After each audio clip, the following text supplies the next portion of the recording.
Salut à toi et bienvenue dans ce nouvel épisode de Sois heureux, pas parfait. Alors aujourd'hui, je vais vouloir vous parler de l'extraversion et de la sensibilité. Parce que tu as sûrement déjà entendu dire que les personnes extraverties sont ultra confiantes, toujours à l'aise en société, comme si on ne pouvait pas les ébranler. Ils sont très forts et ils prennent beaucoup de place parfois. Mais est-ce que c'est vraiment le cas ? Eh bien en fait, pas toujours. Je vais t'inviter à déconstruire cette idée reçue avec moi et on va découvrir ensemble comment l'extraversion peut parfois cacher une très grande sensibilité et surtout pourquoi cette combinaison peut devenir une vraie force. Puisque l'objectif est d'aller chercher ce qu'il y a de meilleur chez nous.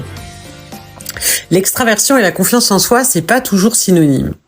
On va commencer par la base. Qu'est-ce que l'extraversion ? C'est cette tendance à se sentir énergisé par des interactions sociales. Les extravertis, ils aiment être entourés, ils aiment parler, ils peuvent même parler fort pour certains, échanger, rire. Ce sont souvent, en tout cas, la caricature des gens pas forcément discrets ou qui n'ont pas de problème à interagir avec les autres. Bref, en fait, ils ont besoin des autres pour se ressourcer. Mais ce qui est souvent mal compris, c'est que cette extraversion, ça veut pas dire qu'on a une confiance en soi infaillible. L'idée reçue, c'est de penser que parce qu'une personne est extravertie, elle est aussi forcément sûre d'elle, qu'elle ne doute jamais. En réalité, de nombreux extravertis peuvent ressentir une très grande insécurité intérieure, c'est-à-dire des doutes, se poser des questions. Ils aiment être avec les autres, mais cela ne veut pas dire qu'ils ne sont pas parfois remplis de crainte, de peur, et il y a cette pression sociale à toujours apparaître un peu comme le joyeux luron ou l'animateur du groupe. Par exemple, imagine quelqu'un qui adore prendre la parole en public, mais qui juste après se demande ce qu'il a dit était juste ou est-ce que c'était vraiment pertinent, s'il a laissé une bonne impression. C'est une situation courante chez les extravertis. Ils paraissent sûrs d'eux, mais peuvent souvent être très critiques envers eux et parfois ils s'agacent eux-mêmes. Cette dynamique crée une sorte de double vie émotionnelle. D'un côté, ils sont souriants et sociables, et de l'autre, ils peuvent se sentir épuisés par cette pression de devoir toujours paraître à l'aise. Et c'est souvent quelque chose dont on parle peu. Et je pense que c'est aujourd'hui important de le souligner, de le dire. Alors, cette sensibilité cachée des extravertis, c'est aussi un trésor. C'est un trésor méconnu. Maintenant que nous avons clarifié ce point sur la confiance en soi, parlons de la sensibilité. Oui, il y a beaucoup d'extravertis qui sont très sensibles, voire hypersensibles. On a tendance à associer la sensibilité aux introvertis par rapport à l'émotion, la pudeur, mais en réalité, les extravertis peuvent ressentir tout aussi profondément les émotions, et des émotions très fortes. Les extravertis sensibles sont souvent hyper réceptifs aux émotions des autres. Ils captent très rapidement les nuances dans les interactions sociales, ce qui les rend incroyablement empathiques. Alors cette sensibilité les expose à des moments de vulnérabilité.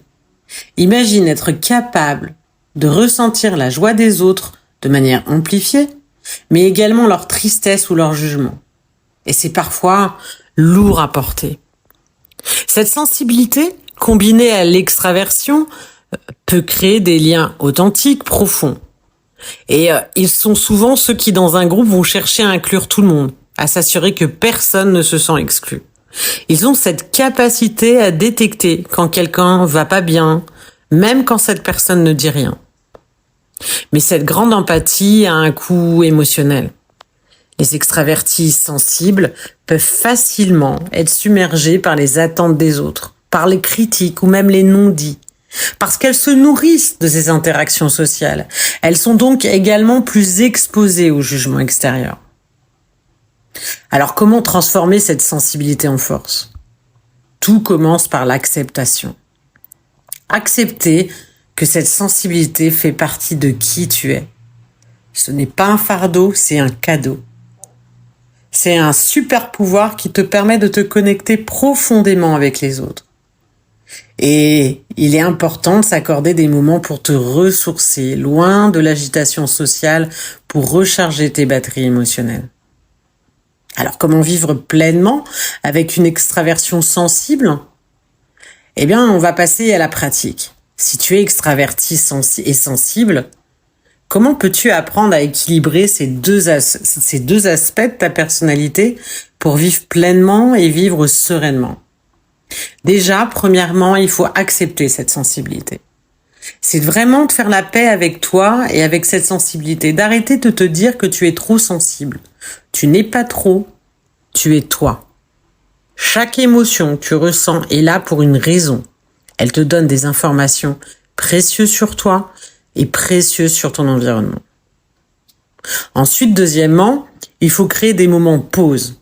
Même si tu aimes être entouré, il est essentiel de te réserver des moments de calme. Des moments où tu peux te retrouver seul pour digérer toutes les émotions que tu as absorbées au contact des autres.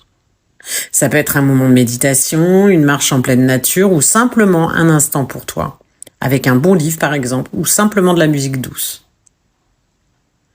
Troisièmement, exprime tes ressentis. Tu as besoin d'exprimer cette vulnérabilité. Mais souvent, on a du mal à le faire car on est habitué à jouer le rôle de la personne joyeuse et confiante. Partager ces moments de doute ou ces émotions, ça pourrait te soulager, mais aussi créer des connexions plus profondes avec les autres. Ils te connaissent vraiment. Ne cache pas ta vulnérabilité, elle fait partie de ta force. Et puis la quatrième conseil, c'est de gérer les critiques avec douceur.